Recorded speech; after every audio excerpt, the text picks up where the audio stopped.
Welcome back to my stand-up channel. Kyle Rittenhouse's attorney Mark Richards slammed President Biden for calling the now jury-cleared 18-year-old a white supremacist and saying things so incorrect and untrue about his client on the campaign trail. "I've never had a case, I don't think I ever will, where within 2 days or 3 days of one another, the president and the presidential candidate comment on it. And both of them had such different beliefs," Richards said. "President Biden said some things I think are so incorrect and untrue. He is not a white supremacist. I'm glad that he at least respects the jury verdict." Biden, while saying, "I stand by what the jury has concluded," also said he is angry and concerned by the not guilty verdict on all counts tied to Rittenhouse shooting 2 men and injuring a third at a protest last year.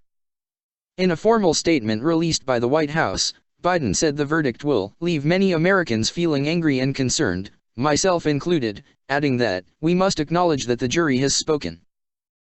I ran on a promise to bring Americans together, because I believe that what unites us is far greater than what divides us."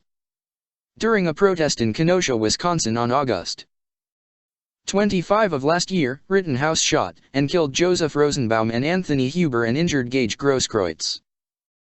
He was acquitted of all charges Friday, including homicide, attempted homicide, and reckless endangerment.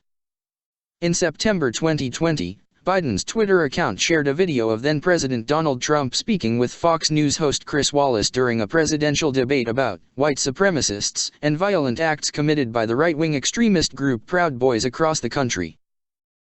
Wallace brought up the Kenosha shooting, comparing it to the other acts.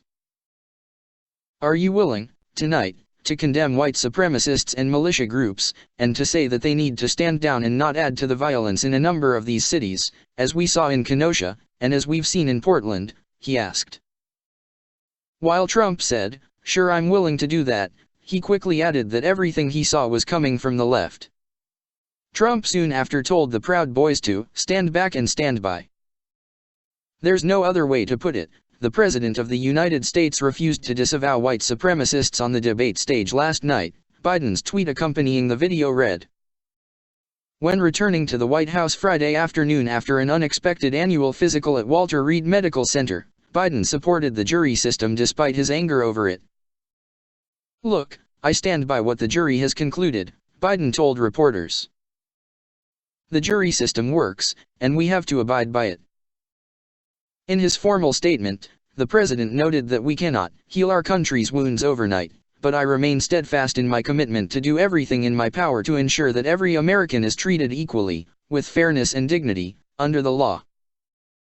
Biden also said he was aware of how angry the verdict might make some given the protests and riots that hit the streets in the past 2 years, urging Americans to express their views peacefully, consistent with the rule of law. "Violence and destruction of property have no place in our democracy." The White House and federal authorities have been in contact with Governor Evers's office to prepare for any outcome in this case, and I have spoken with the governor this afternoon and offered support and any assistance needed to ensure public safety. There have been calls for the president to apologize to Rittenhouse for comparing the then 17-year-old to white supremacists. "Joe Biden needs to publicly apologize to Kyle Rittenhouse," Sen.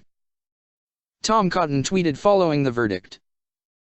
Republican National Committee Chairwoman Ronna McDaniel also urged the commander-in-chief to apologize, calling his previous comments dangerous and inflammatory. Before he knew the facts, Biden prejudged the Rittenhouse case. "He smeared a teenager to score political points and spread lies about this case," she tweeted. "What Biden did was dangerous and inflammatory. Biden needs to apologize and act now before the left uses his lies to fuel violence." Source: nypost.com. Please like, share and subscribe. Thank you for watching.